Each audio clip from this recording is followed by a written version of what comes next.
To a yau da kullum mukan tashi da niyan muna so mu fita yawo ko kuwa muna so mu je ziyara ko kuwa wani abu makamancin haka. Sannan kuma ba ko da yaushe bane yake zamana akwai abin hawa wanda za mu yi amfani da shi domin biyan bukatanmu. Wani lokaci ma zai iya yiwuwa muna da yawa wanda muke so mu fita. To kun ga an cire keke da mashin a cikin wannan magana. Sai kuma zai iya yiwuwa inda za mu je na da mugun nisa, to kun ga an cire zancen takawa a kafa daga cikin wannan magana. Wato yanzu an bar mu da kusan abu guda biyu kenan.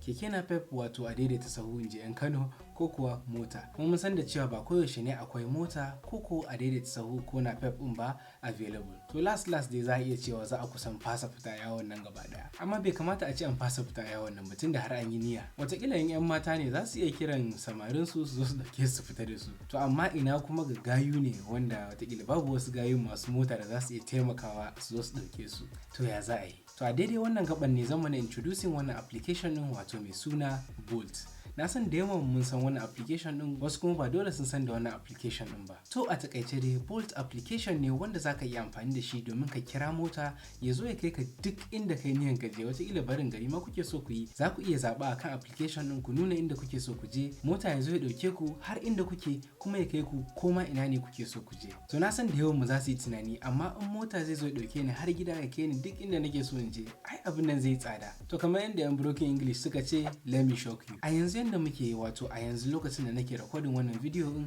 farashin da ake biya wa keke napep da sauransu kusan ba shi da bambanci da abin da zaka biya a Bolt. Wato kana biyan naira 500 daga nan zuwa inda kake zuwa a keke napep, wataƙila idan kai order mota a Bolt zaka samu ka biya wannan same 500 din ko 600 zuwa the same location da kai niyan zuwa a keke napep. Amma kuma idan kun tuna, wato a motan Bolt akwai abubuwa da zaka iya samu da dama wanda ba dole ka samu a napep ba.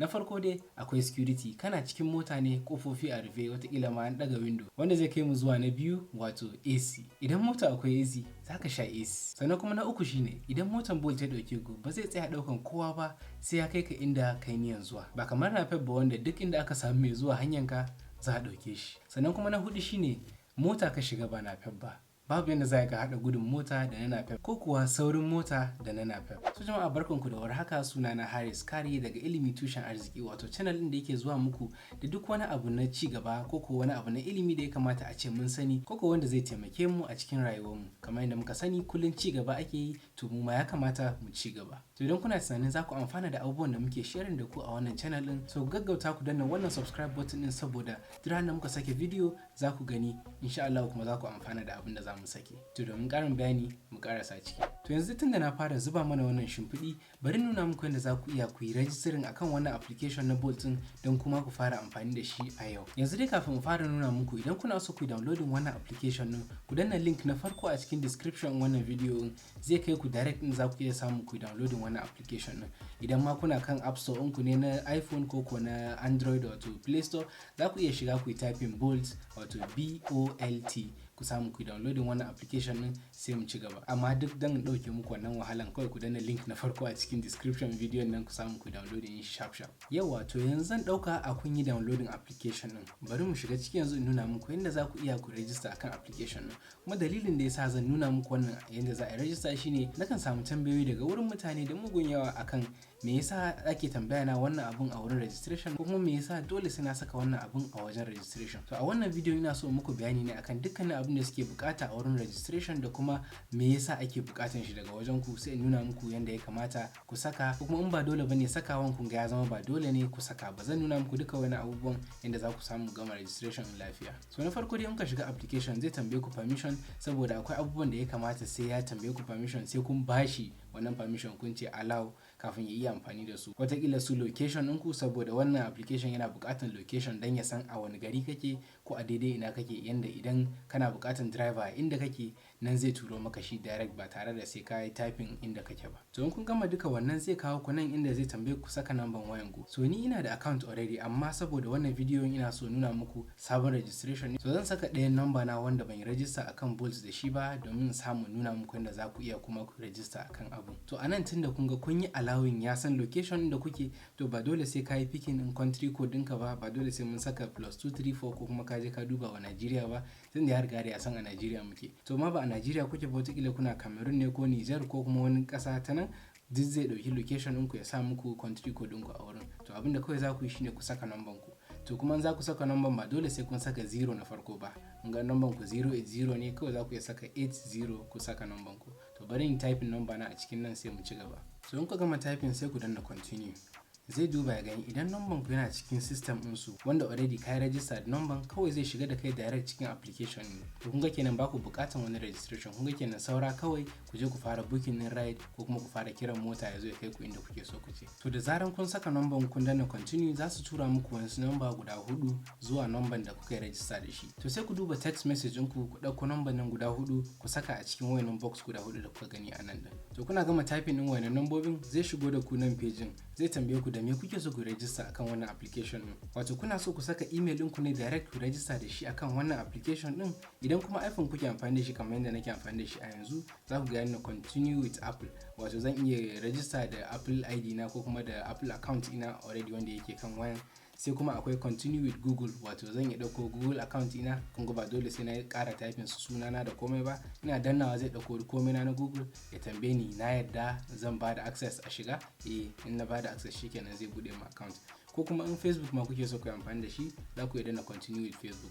To amma ni dai ina jin barin danna continue with email sai in samu in danna email da nake so in register da shi. So bayan kun typing email zai tambaye ku saka sunanku, first name da last name. Sai ku saka sunayen ku, kuna da suna biyu ne a first name ɗinku ko kuma kuna so ku saka duka sunanku uku, za ku iya saka suna guda biyu a first name ɗin sai ku saka suna ɗaya a last name. To kamar ni sunana Muhammad Haris Kari, in ina so zan iya saka Muhammad Haris a first name in saka Kari a last name ina, amma yawanci na fi amfani da Haris Kari kawai. To kuna danna wannan zai tambaye ku saka card number ɗinku, wato ku saka ATM card ɗinku a kai. To wannan shine mutane yawanci suke samun matsala da shi, suke cewa me yasa suke tambaya na ATM card ina ko kuma wani abu kamar haka. So bari na muku bayani akan abin da yasa yake tambayan ku ATM card. Idan kuna amfani da Bolt yau da kullum, wato akwai hanyoyi guda biyu wanda kowa yake iya biyan kuɗin ride ɗin da yayi ko kuma ride ɗin da aka kai shi zuwa inda yake so ya je. To na farko shine dai cash. Zaka iya bada cash, wato kuɗi, physical kuɗi, takardan zaka iya bawa driver, amma sai ka zaba a setting kafin ka kira ride din akan cewa da cash kake so ka biya wannan ride. Duk zan nuna muku yadda za ku zabi wannan a nan gaba. Sai kuma na biyun za ku iya biya da card, wato da ATM card ɗinku. Shi yasa suke tambayan ku card a nan wajen. In kuka saka card ɗinku za ku saka card number, to zai zama na kenan idan za ku yi ride dan ku zabi da card kuke so ku biya, kuna sauka a mota ba sai kun cire komai kun bawa driver ba. Kuna sauka abin zai biya shi direct daga cikin account ɗinku. Kuma wani lokaci mutane sukan ce to in ban da kuɗi a cikin account ina fa? In ba ku da kuɗi a cikin account ɗinku, tun kafin ku yi order, Bolt zai duba ya gani account ɗin akwai kuɗin da zai kai wannan ride ɗin. Idan akwai, zai bari ku kira driver har ku je inda za ku je, ana sauka ya samu ya biya shi. Idan kuma kuɗin cikin account ɗin ba zai kai na wannan ride ɗin ba, Bolt za su nuna muku akan babu driver da yake available, wato suna gaya muku akwai matsala a cikin account ɗinku. In an nuna muku wannan matsalan, za ku iya canza ku mai da shi kuna so ku biya da cash. In kuna da cashin a hannu daidai yadda ya kamata ku biya, to kun gani kuna sauka sai ku bada cashin maimakon a ce kadin ya hana ku samun mota. Amma anyhow, idan kuna so ku saka kadin akan application, za ku iya yi saka kadin ku yanzu, ku saka number in expiry date, security code da komai, su ku samu ku yi register kadin ku akan application yanda ba sai nan gaba an zo ana ta fama ana so a saka ba. Amma idan kuna tunani yanzu ba ku shirya ba, you're not ready ku saka kadin ku akan application din, ko kuma kadin ku baya kusa da ku a yanzu, kuna so ku karasa registration ne don ku je inda kuke so ku je, kuna so ku je ziyara ana jiran ku, za ku iya danna cancel ko kuma ku ja abin kasa kawai.